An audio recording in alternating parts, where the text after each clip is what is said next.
بسم الله الحمد لله رب العالمين والصلاة والسلام على رسول الله وعلى آله وصحبه أجمعين. أما بعد waxaan joognaa isbitaal Madiino waxaan dul joognaa meydkii Daahir Cabdi Axmed oo lagu naynaaso Daahir Dhagoole oo maanta abaara 8 saac lagu dilay ceel uu ka shaqaynayay oo wardiye ka ahaa asagoo ahaa askari boolis ah sharcina u haystay qoraga u haystay oo sharciyeysnaa waxa uu yimid nin la yiraahdo taliye Farax wuxuu ku yiri ceelka dadka bini aadamka ee meeshaas degan dami buu yiri madamin ayuu yiri aniga layguma amrin mas'uuliyadaas waraaq maxkamadeed ka soo yiri markaas ka bacdina baas buu ku taxay dhowr xabo maskaxda uga dhiftay ka bacdina waa ka soo tagay annagoo ah caa'iladii Daahir Cabdi Axmed ahna nabadoonadiisii ahna tolkiisii waxaan codsanaynaa waxaan maqlaynaa nin miskiina in la soo qabtay oo ninkii lagu nabay oo la yiri ninkaas dilay annaga ninkaasu nooma xirna sida xaqiiqada ninkaas waxa naga dilay taliye Farax oo ah taliyaha Haram Cad waxaan rabnaa si sharci ah inay maxkamadda kugu soo taago oo uu maro qisaastii Daahir Cabdi Axmed inta ka horeysana faranjeerku noogu jiraya insha Allah taala waxaan ka codsanaynaa dawladda iyo qaranka iyo garsoorka inay si cadaalad ah nalkugu soo maxkamadda kugu soo taago taliye Farax annagoo u taagan qisaastii Daahir Cabdi Axmed insha Allah taala asagoo intaasoo jeer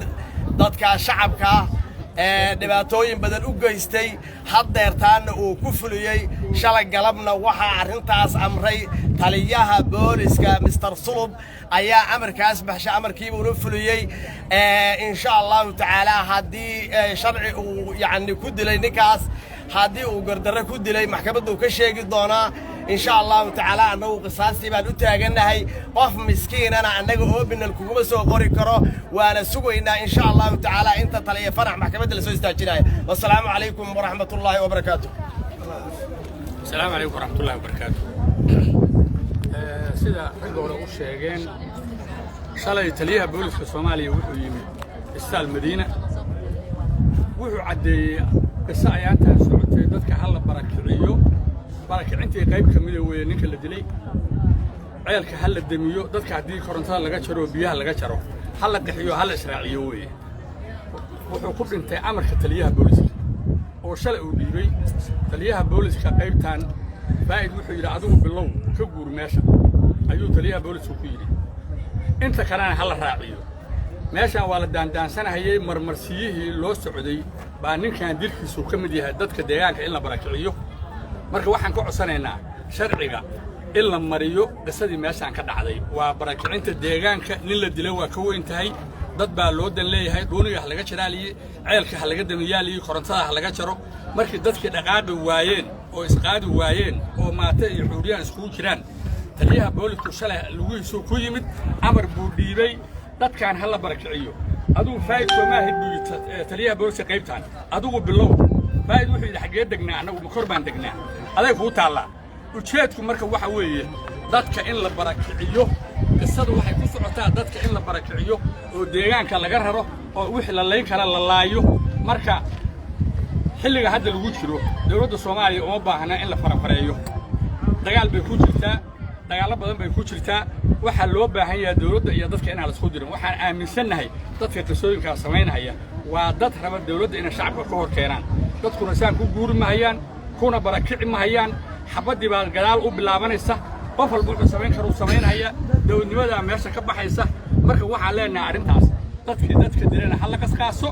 sharciga hal la mariyo taliyaha booliskuna asaga Jubbaland soo barakiciyay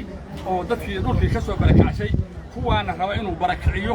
marka waxaan leeyahay jeebka ka weynaaday dadkan dadka ku barakacaya ma dadkii waddanka xoreystay weeye cid ka yeelisana ma jiro waana ku ceeboobaysa madaxweynaha iyo ra'iisul wasaaraha iyo dawladda oo u sheegayna arintan waxa laga qabto haddii kale ayadoo inta ka ballaaran oo inta ka xun oo badda Soomaaliland ka darnaatay baa wax laga qabanaya. Assalaamu calaykum waraxmatullahi wabarakaatuh. بسم الله الرحمن الرحيم. السلام عليكم ورحمة الله وبركاته. أنا وحنا شعب الصوماليين دقنا حافظان لنا دقنا وشري دقنا هذا اللي بضبا وحنا سكولي إذا ما أنتين مرحوم كظاهرة ولا دليل ما أنت السحب دخل اللي ودري الصوماليين واحد دلوه مدحونه وحسن الشيخ واحد دلوه ثاني وحمسة ورئيس وزير هذا محكمة waxaan u taaganahay in ninka miskiinka ay la dilay oo cadaalad helo ninkii dilayna waa nin la yaqaano farax baan naga dilay isagaan u haysanaa amarka lagu dilayna waxaa dhaxshay taliyaha ciidanka booliska Soomaaliyeed sulub meedka halkaas ku jira ilaa inta aan ka helayna cadaalad halkaas ku jiraya cid haba yaraatee wax ka bedelaysaana ma jirto dadka Soomaaliyeed ee jooga labada degmo iyo ummadda Soomaaliyeed oo baan inta falkaas dhacay ka xun dowladda Soomaaliyeed waxa uu sheegaynaa haddii qof kastaaba isagu uu sharciga gacantiisa ku wato annaga gacmaheena waa ku samaysan karnaa waxa ilaalinayna dowladnimada sidaa darteed maxkamadda waa in la soo istaajiyaa dambiilihii wabillahi tawfiiq